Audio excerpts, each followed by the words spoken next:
Yeah, hi Vinas. This is Dr. Srikanth from Team MDS Conquer. Now I'm going to discuss about the new updated classification of endoperioral lesion, or simply you can consider it as an extended classification what we have done previously. So I hope you're done with the smart video session of endoperioral lesion where I have discussed a classification. Now this is an extended classification given by the periodontal workshop in 2017. Okay, so previous classification what we have learned is, okay, that is a primary endo or primary perio or primary endo with secondary periodontal lesion or primary perio with secondary endodontic lesion or a combined lesion. Okay, so most of us are familiar with this particular classification which is already covered to you.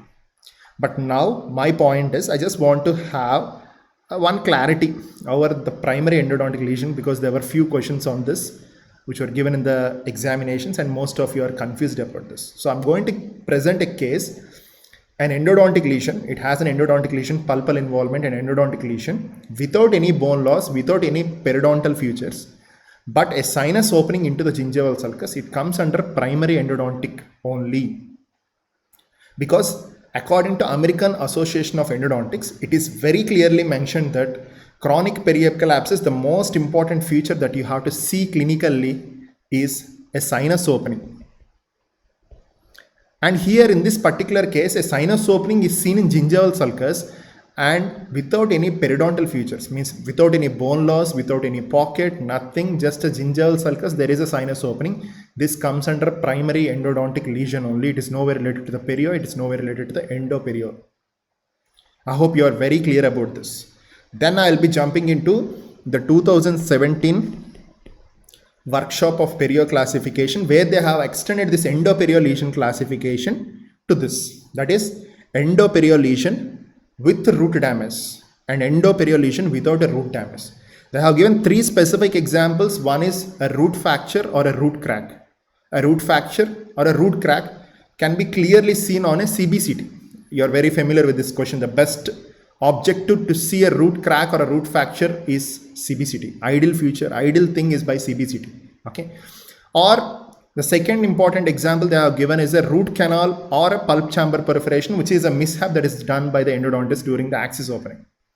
And the third one is external resorption. Again, you can see external resorption on CBCT, or sometimes you can use a two-dimensional radiographic technique to identify the external resorption. The second category is divided into two types. One is endoperio lesion in a periodontal patients, endoperio lesion in a non-periodontal patients, and both of these are divided into three grades. The grades are very important because they can frame an easy question on grades. Grade 1 is a narrow, please do make a note. Grade 1 is a narrow, deep pocket on one tooth surface. Grade 2 is a deep, wide, deep pocket on one tooth surface, and grade 3 is a deep pocket on more than one tooth surface.